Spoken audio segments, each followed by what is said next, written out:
شروع اللہ کے نام سے جو سب پر مہربان ہے، بہت مہربان ہے۔ قسم ہے کوہ طور کی اور اس کتاب کی جو ایک کھلے ہوئے صحیفے میں لکھی ہوئی ہے، اور قسم ہے بیت معمور کی اور بلند کی ہوئی چھت کی اور بھرے ہوئے سمندر کی کہ تمہارے پروردگار کا عذاب ضرور واقع ہونے والا ہے، کوئی نہیں ہے جو اسے روک سکے۔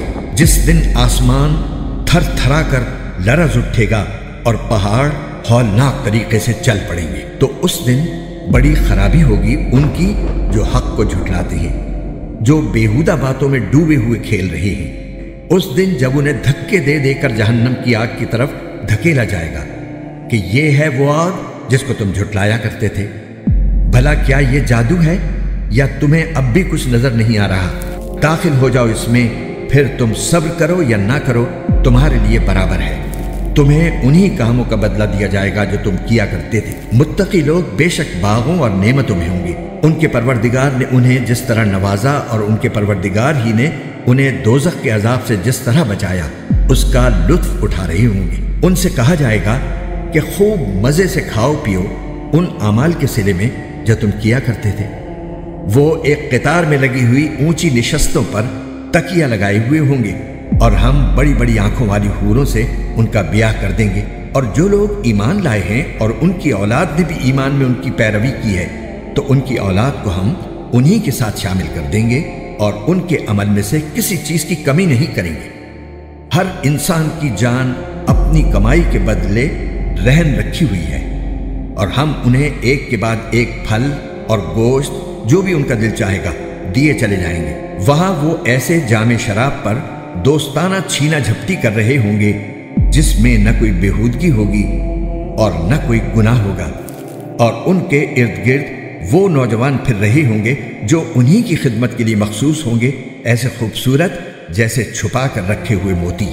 اور وہ ایک دوسرے کی طرف متوجہ ہو کر حالات پوچھیں گے، کہیں گے کہ ہم جب اپنے گھر والوں یعنی دنیا میں تھے تو ڈرے سہمے رہتے تھے، آخر اللہ نے ہم پر بڑا احسان فرمایا اور ہمیں جھلسانے والی ہوا کے عذاب سے بچا لیا۔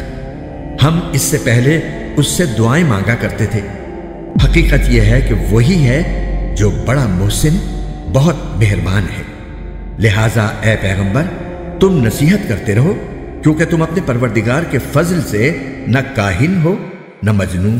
بھلا کیا یہ لوگ یوں کہتے ہیں کہ یہ صاحب شاعر ہیں جن کے بارے میں ہم زمانے کی گردش کا انتظار کر رہے ہیں؟ کہہ دو کہ کر لو انتظار، میں بھی تمہارے ساتھ انتظار کر رہا ہوں۔ کیا ان کی عقلیں ان کو یہی کچھ کرنے کو کہتی ہیں یا وہ ہیں ہی سرکش لوگ؟ ہاں، کیا وہ یہ کہتے ہیں کہ ان صاحب نے یہ قرآن خود گھڑ لیا ہے؟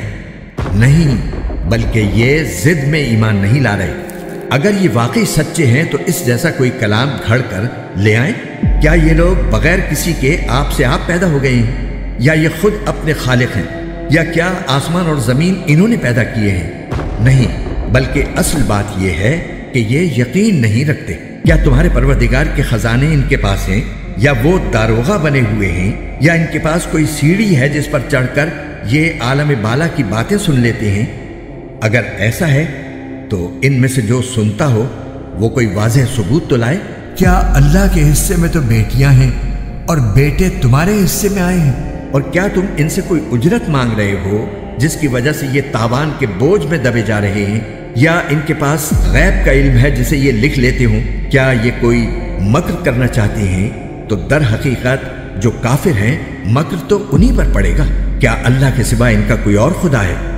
پاک ہے اللہ اس شرک سے جو یہ کر رہے ہیں۔ اور اگر یہ آسمان کا کوئی ٹکڑا گرتے ہوئے بھی دیکھ لیں تو یہ کہیں گے کہ یہ کوئی گہرا بادل ہے۔ لہٰذا اے پیغمبر تم انہیں ان کے حال پر چھوڑ دو یہاں تک کہ یہ اپنے اس دن سے جا ملے جس میں ان کے ہوش جاتے رہیں گے، جس دن ان کی مکاری ان کے کچھ کام نہیں آئے گی اور نہ انہیں کوئی مدد مل سکے گی۔ اور اس سے پہلے بھی ان ظالموں کے لیے ایک عذاب ہے، لیکن ان میں سے اکثر لوگوں کو پتہ نہیں ہے۔ اور تم اپنے پروردگار کے حکم پر جمے رہو کیونکہ تم ہماری نگاہوں میں ہو، اور جب تم اٹھتے ہو اس وقت اپنے پروردگار کی حمد کے ساتھ اس کی تسبیح کیا کرو، اور کچھ رات کو بھی اس کی تسبیح کرو، اور اس وقت بھی جب ستارے ڈوبتے ہیں۔